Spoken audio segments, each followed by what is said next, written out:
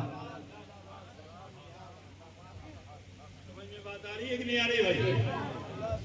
ہوا بھی ایسے ہی، علی نے ہجرت کی، مدینہ پہنچے، فاطمہ سے رشتہ، حسن و حسین پیدا ہوا۔ ٹھیک ہے، امام حسن کا بھی ذکر ہے، امام حسین کا بھی ذکر ہے حدیثوں میں، لیکن جب چلانے کا ذکر آتا ہے، چلانے کا،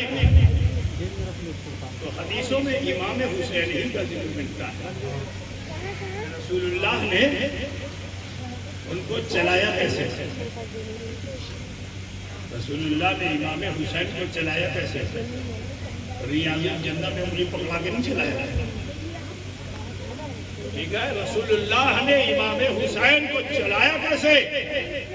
حدیث پاک کا مفہوم آپ کے سامنے رکھ رہا ہوں کہ رسول پاک صلی اللہ علیہ وسلم نے حسین کو اپنے قدم پہ کھڑا کیا۔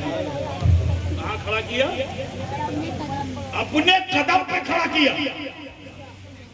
کیوں؟ میرا نبی یہ جانتا ہے، اور میرے نبی کو بشارت بھی دے دی گئی جبریل امین کے ذریعے، یہاں کا یہ نواسہ زمین تب پہ شہید کیا جائے گا۔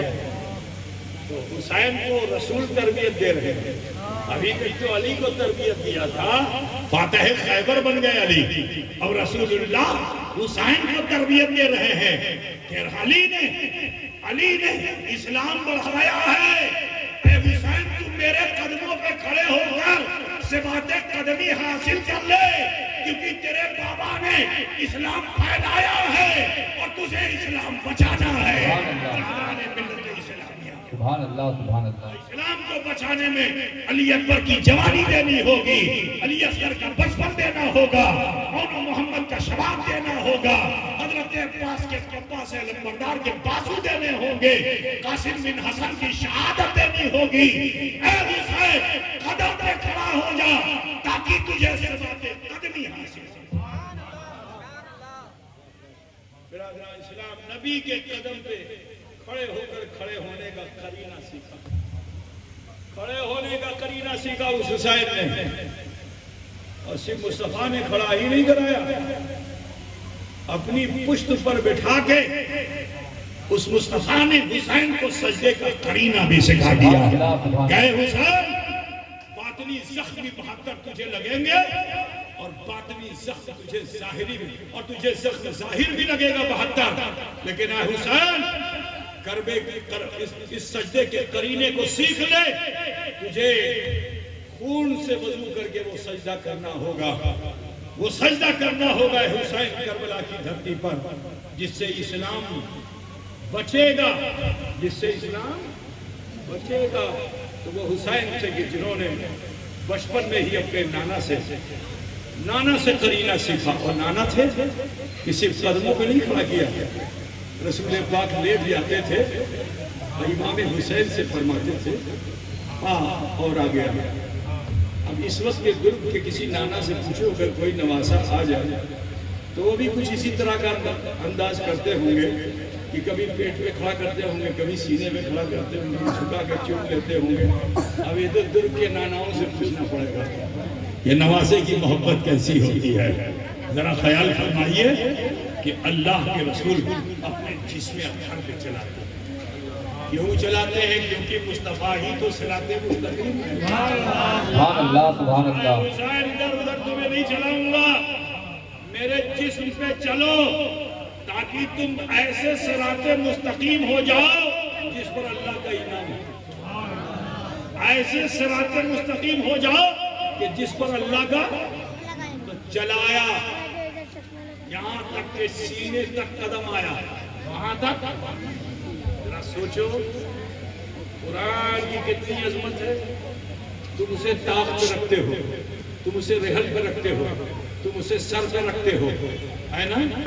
حسین کو اپنی طرح مت سمجھنا۔ حسین کیسے ہیں؟ حسین کیسے ہیں کہ جو قرآن سے کبھی جدا ہی نہیں ہوتے۔ وہ قرآن جو مصطفیٰ کے سینے میں تھا، ذرا خیال کرو، قرآن تو سینے میں تھا، حسین سینے پر تھے۔ سبحان اللہ، سبحان اللہ۔ حسین سینے پر تھے، کھینچا رسول پاک نے اور ان کے دہنے مبارک کو اپنے دہنے مبارک سے لگایا اور پھر زبان مبارک دہنے مبارک میں رکھ دی۔ اے بیٹے، اس لذت کو اتنا حاصل کر لے کہ کربلا میں پلتش کی سزا تو نہ بلند کرنا، تو نہ بلند کرنا۔ تو وہ حسین تھے کہ جنہوں نے کربلا، انہوں نے امام رسول کریم صلی اللہ علیہ وسلم کی زبان مبارک سے وہ لعاب دہن چوس لیا۔ ذرا سنو اس کی لذت کیسی ہے کہ یہ لعاب دہن اگر عثمان غنی کے خریدے ہوئے کنویں میں ڈال دیا جائے تو جانتے ہو مرج البحرین کی تصویر بن جاتی ہے۔ سبحان اللہ، سبحان اللہ۔ آدھا کنواں یہودی کا، آدھا کنواں مسلمان کا، اگر یہ لعاب دہن کنویں میں ڈال دیا جائے، سمندر میں تو اللہ بناتا ہے اور کنویں میں محمد الرسول اللہ سبحان بناتا ہے۔ اللہ، سبحان اللہ۔ برادران ملت، یہ وہ لعاب دہن ہے کہ اگر صدیق اکبر کو سانپ ڈس لے اور مصطفیٰ جان رحمت صدیق اکبر کی اینڈیوں میں لگا دیں، قیامت تک انہیں زہر کا اثر ان پر غالب نہ ہو، مرتے دم تک غالب ہو۔ یہ وہ لعاب دہن ہے کہ بدر کے میدان میں اگر حضرت معاذ کا بازو کٹ جائے تو رسول پاک اس بازو کو کندھے سے لگا کر لعاب دہن لگا کر جوڑ دیتے ہیں۔ یہ وہ لعاب دہن ہے کہ خیبر کی سرزمین پر اگر علی کو آشوب چشم ہو جائے، آنکھوں میں لگا دیا جائے تو ایسے پینا ہو جائیں، ایسے پینا ہو جائیں کہ سنو، صرف خیبر کا قلعہ نہیں دیکھتے، نظر نیچے کرتے ہیں تو تحت سرا نظر آتا ہے، نظر اوپر کرتے ہیں تو عرش اعظم نظر آتا ہے۔ وہ لعاب دہن ہے جسے رسول پاک نے حسین کو بچپن میں چسایا، اس لیے کیونکہ کربلا کی دھرتی پر امام حسین علیہ جدہ علیہ السلام کو صبر و استقامت کے ساتھ رہنا ہے۔ تاریخ شاہد ہے، پیاس پیاس تو سب نے کہا، لیکن میرے حسین نے پانی نہ عباس سے مانگا نہ اکبر سے مانگا۔ وہ کیسی لذت تھی جو بچپن میں حسین کو رسول پاک صلی اللہ علیہ وسلم نے عطا فرما دی تھی۔ برادران ملت اسلامیہ، غرض کے حضور نے بے حد محبت فرمائی، یہاں تک کہ یہ آیت کریمہ نازل ہو گئی کہ قُلْ لَا أَسْأَلُكُمْ عَلَيْهِ أَجْرًا إِلَّا الْمَوَدَّةَ فِي الْقُرْبَى۔ اے محبوب، آپ ارشاد فرما دیجئے کہ دعوت و تبلیغ پر میں تم سے کوئی معاوضہ طلب نہیں کرتا مگر قرابت داروں کی محبت۔ تو سنو، یہ آیت کریمہ کے نزول کی ضرورت نہیں تھی، مگر قرآن صبح قیامت تک ہے۔ امت میں کچھ ایسے سرسرے نکلیں گے کہ جو اہل بیت اطہار کی عظمتوں کو پامال کرنا چاہیں گے۔ آپ دیکھیے، ایک طرف امیر معاویہ ہیں جو کاتب وحی ہیں، لیکن اپنی مصروف زندگی کی بنیاد پہ وہ اپنے بچے کو صحیح تربیت نہ دے سکے۔ سمجھ رہے ہو نہیں؟ حضرت امیر معاویہ کاتب وحی ہیں، ان کے مقام و مرتبے کو عام صحابی نہیں پہنچ سکتا۔ لیکن سنو، دنیا میں جب ماں باپ مصروف زیادہ ہوتے ہیں تو اولادیں غلطی اور خطا کی طرف چلی جاتی ہیں۔ اس کو 5 بجے آنا ہوتا ہے، وہ 12 بجے رات میں آتا ہے، اماں ابا اس کو پوچھتے نہیں ہیں کیونکہ وہ مصروف ہیں، انہیں معلوم نہیں کہ بیٹا کب آیا کب نہیں آیا۔ حالات کچھ ایسے وہاں بھی تھے، یہاں تو عنان حکومت میں اتنا وہ مصروف تھے کہ انہیں پتہ ہی نہیں تھا کہ یزید کیا کر رہا ہے۔ یزید کا حال کیا تھا کہ اوباش لوڈوں کو لے کر کے جنگلوں میں چلا جاتا تھا اور جانے کے بعد وہاں رقاصاؤں کا رقص دیکھتا تھا، شراب رقص و سرود کی محفل سجاتا تھا، شراب کی محفل لگاتا تھا۔ میرے عزیز، نہ جانے کیسے کیسے برے کام کرتا تھا وہ یزید، اور ادھر امیر معاویہ کو پتہ نہیں۔ دوسرے ایک اور صحابی ہیں، ان کا بھی ذکر سن لیجئے۔ وہ صحابی ہیں حضرت سعد بن وقاص رضی اللہ تعالیٰ عنہ۔ دو ہی کا ذکر کرنا چاہوں گا، دونوں کے لوگوں کا کردار کربلا کی دھرتی پہ جو ہے اس کو سمجھیے۔ ایک طرف تو امیر معاویہ کا بیٹا وہ ناہنجار یزید پلید جو جانے کتنی خطاؤں میں ملوث ہو گیا، اور ادھر حضرت سعد ابن وقاص ایسے صحابی ہیں کہ جنگ احد کے موقع پر جب رسول پاک صلی اللہ علیہ وسلم پر دشمنوں نے جلغار کی اور اللہ کے رسول کے دندان مبارک شہید ہو گئے، آپ کے سارے مبارک میں خود کی 2 کڑیاں چن گئی اور اللہ کے رسول پیچھے ہٹتے ہوئے پہاڑ پر چڑھتے چلے گئے، پہاڑ نے سہارا دیا، آپس میں آگے مل گیا۔ اللہ کے رسول صلی اللہ علیہ وسلم کا مقابلے کے لیے کفار جب ادھر آنے لگے تو حضرت سعد ابن وقاص حضور کے سامنے کھڑے ہیں، اللہ کے رسول انہی کے ترکش سے تیر نکالتے ہیں اور حضرت سعد ابن وقاص کو دیتے ہیں اور فرماتے ہیں ارمی یا سعد فداک ابی و امی، اے سعد تیر چلاتے چلے جاؤ، تم پہ میرے ماں باپ قربان ہو جائیں۔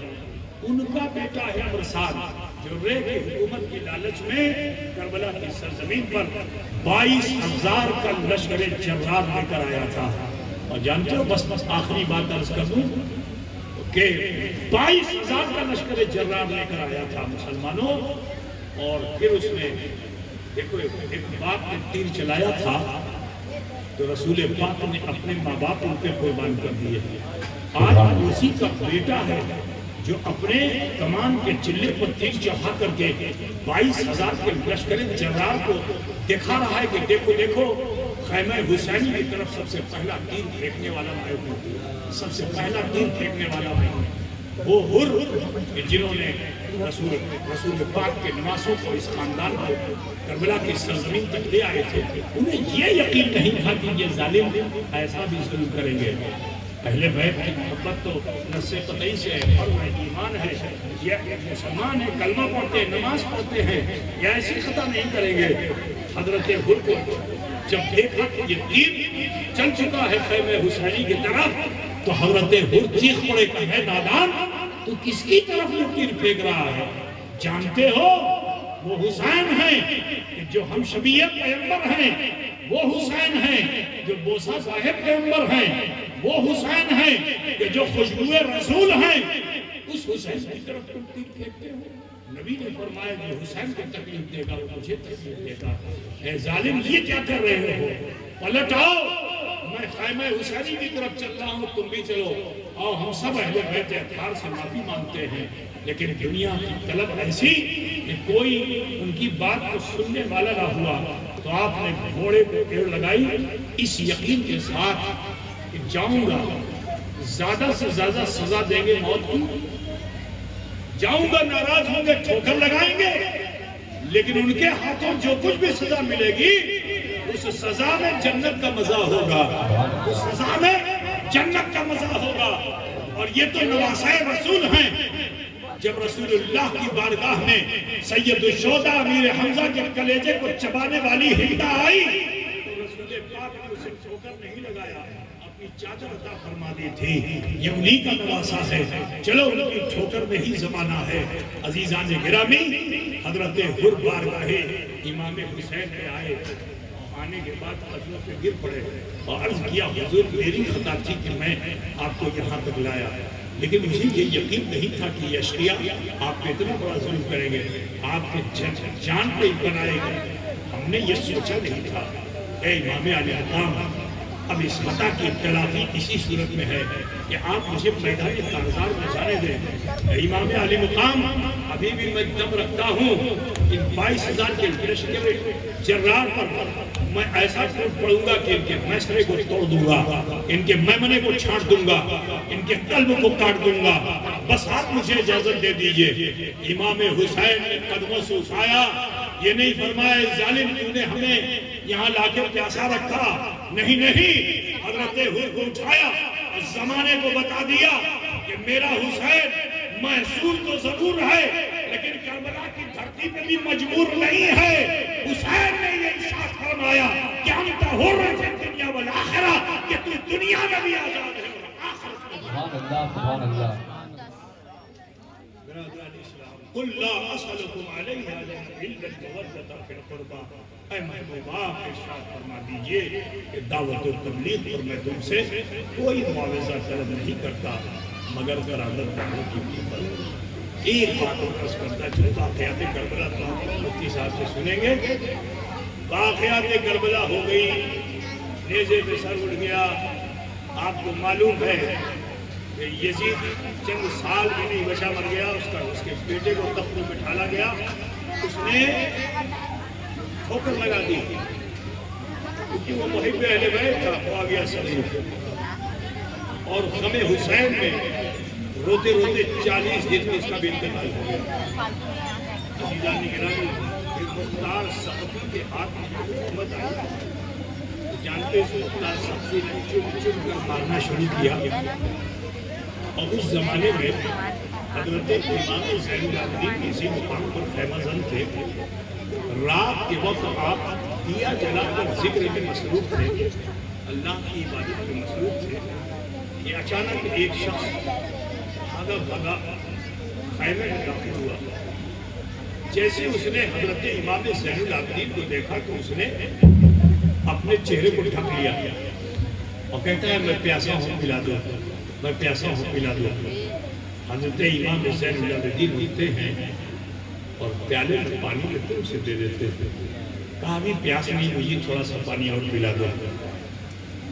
امام زین العابدین نے پھر سے پانی دے دیا، پھر اس نے پیا، کہا ابھی بھی پیاس نہیں ہوئی، پلا دو۔ امام زین العابدین نے تیسرا پیالہ بھی دے دیا۔ جب 3 پیالہ پی چکا تو اس نے پوچھا کہ کیا آپ نے مجھ کو پہچانا؟ کیا آپ نے مجھ کو پہچانا؟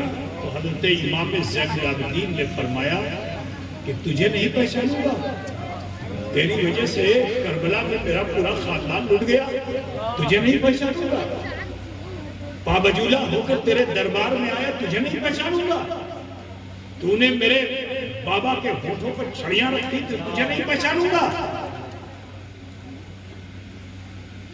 تو کہتا ہے جب پہچان لیا تھا تو پلایا کیوں؟ کہتا ہے جب پہچان لیا تھا تو پلایا کیوں؟ تو کہا ظالم، کربلا کے میدان میں وہ تیرا کردار تھا، اس خیمے حسینی میں میرا کردار ہے۔ سبحان اللہ، سبحان اللہ، یہ میرا کردار ہے۔ قُلْ لَا أَسْأَلُكُمْ عَلَيْهِ أَجْرًا إِلَّا الْمَوَدَّةَ فِي الْقُرْبَىٰ۔ اے محبوب، آپ ارشاد فرما دیجئے دعوت التبلیغ کو میں تم سے کوئی معاوضہ طلب نہیں کرتا مگر برابر کی محبت۔ عزیزو، آپ سب سے کہنا ہے کہ حب اہل بیت جزو ایمان ہے، محبت اہل بیت میں سرشار ہو کر جینا سیکھیے، اور ایسا کوئی غلو اور مبالغہ مت کیجیے جس سے آپ کا ایمان کمزور ہو جائے۔ شریعت کے خلاف ورزی ایسی مت کیجیے کہ جس سے آپ کا پھر ایمان کمزور ہو جائے۔ آپ بالکل پابند شرع رہ کر امام حسین نے جو تہذیب ہمیں کربلا میں دی ہے اس پر عمل کر کے ہم اپنی زندگی کو گزاریں۔ ایک بات کہنی ہے عزیزو، اپنے بچوں کو اچھی تربیت دو، اپنے بچوں کو پر دھیان دو۔ دیکھو یہ واقعہ کربلا سے اس وجہ سے ہو گیا کیونکہ باپ نے بیٹے کی طرف دھیان نہیں دیا، سمجھے؟ تو جو ایک آپ کو رزلٹ لے کے جانا وہ یہ ہے کہ ہمیں اپنے بچوں کو توجہ دینی چاہیے، اپنے بچوں کی اچھی تربیت کرنی چاہیے، اچھی تعلیم دینی چاہیے، نہ کہ انہیں جس حال میں ہے اسی حال میں چھوڑ دیا جائے۔ اگر آپ اپنے بچوں پر اچھی تربیت کریں گے تو وہ بچے آپ کے لیے سفاک نہیں ہوں گے، وہ بچے آپ کی خوبیاں لے کے کھڑے ہوں گے۔ لیکن اگر آپ نے جوانی میں مصروفیت کی بنیاد پر بچوں کی طرف دھیان نہیں دیا تو بڑھاپے میں یہی بچے کہیں اور لاٹھی نہیں ماریں گے، خدا نخواستہ تمہارے قدموں کو لاٹھی مارنے کے لیے کھڑے ہوں گے۔ تو آپ سب سے کہنا ہے کہ اپنی فیملی کی طرف دھیان دیجیے، اپنے بچوں کو اچھے سے اچھا بنائیے، اس کی بہت سخت ضرورت ہے عزیزوں۔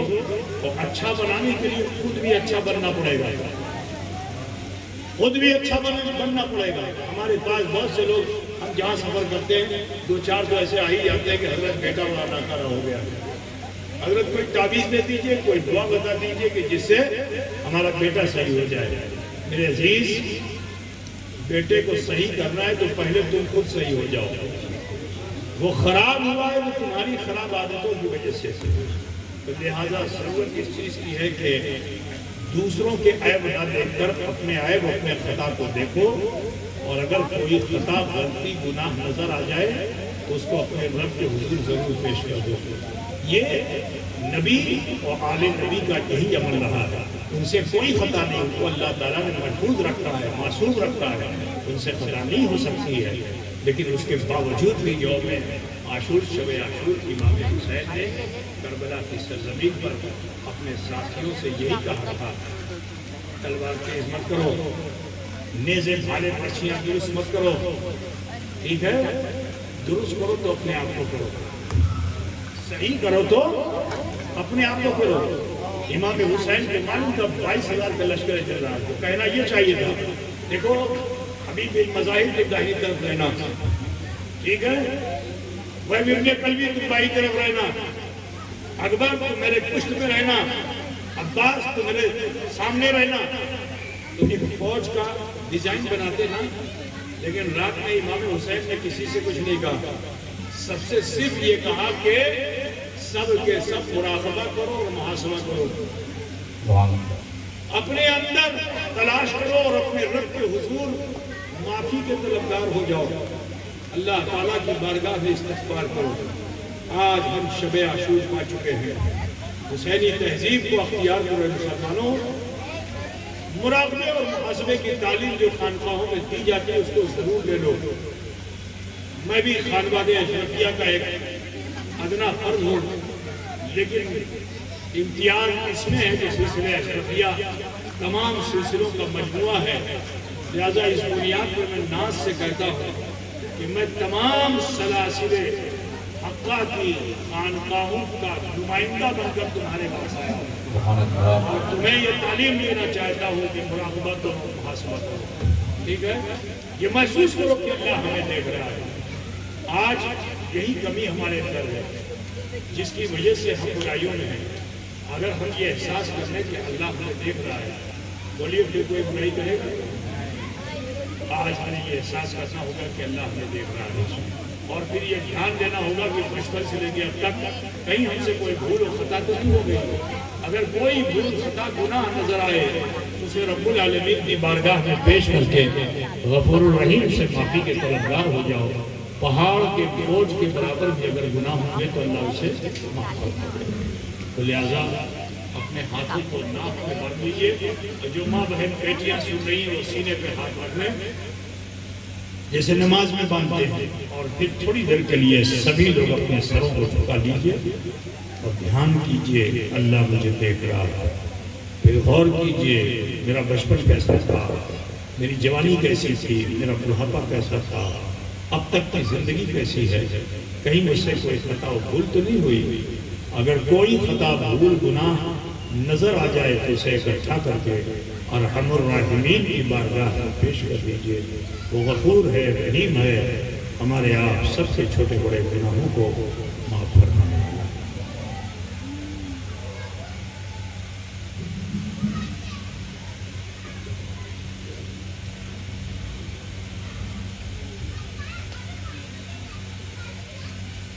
پڑھیں جیسے میں پڑھتا ہوں، بسم اللہ الرحمن الرحیم، لا الہ الا اللہ محمد رسول اللہ، اللہ ہی معبود ہے، محمد رسول اللہ صلی اللہ علیہ وسلم اللہ کے سچے رسول ہیں۔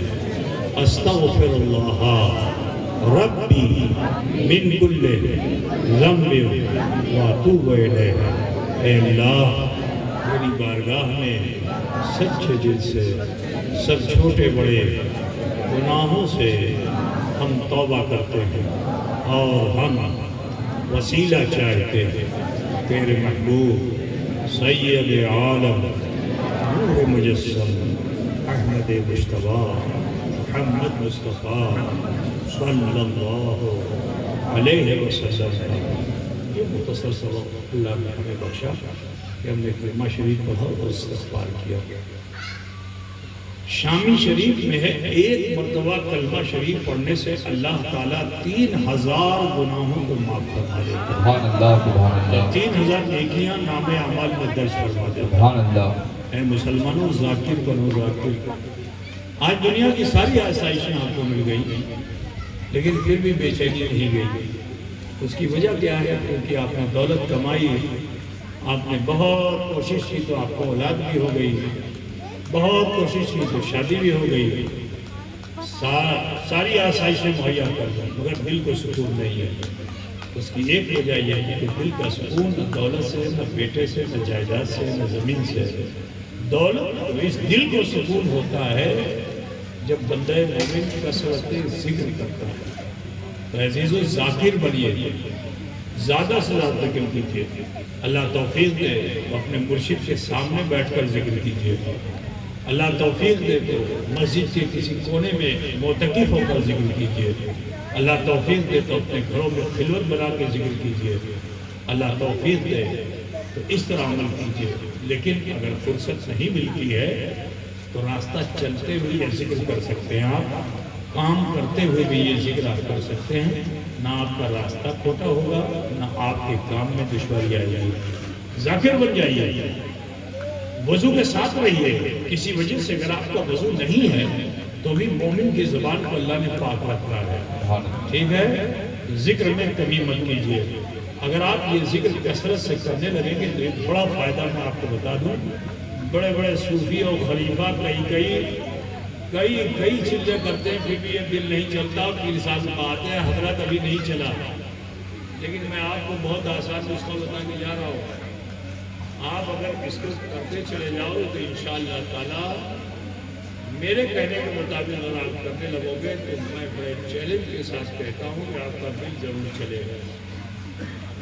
اور ذاکر بن جائیے، چلتے پھرتے اٹھتے بیٹھتے ذکر کی کثرت کر ڈالیے۔ اتنا کیجئے کہ زبان کا اثر دل قبول کر لے، اور جس دن دل نے قبول کر لیا زبان تمہاری ٹھہرے گی، دل نہیں ٹھہرے گا، پڑھے گا کلمہ لا الہ الا اللہ بذکر اللہ تطمئن القلوب۔ ہوشیار ہو جاؤ، اللہ ہی کے ذکر سے قلوب کو اطمینان حاصل ہوتا ہے۔ اور ساتھ ہی ساتھ استغفار کی عادت بنا دو، زیادہ سے زیادہ توبہ کرو۔ اللہ تعالیٰ فرماتا ہے یا ایھا الذین آمنوا توبوا الی اللہ توبۃ نصوحا، اے ایمان والو اللہ کی بارگاہ میں توبہ کرو اور توبہ نصوحا کرو۔ خالی ایسے نہیں چٹر پٹر بولتے چلے گئے، اس کا اثر دل پہ بھی قبول کرو، ٹھیک ہے؟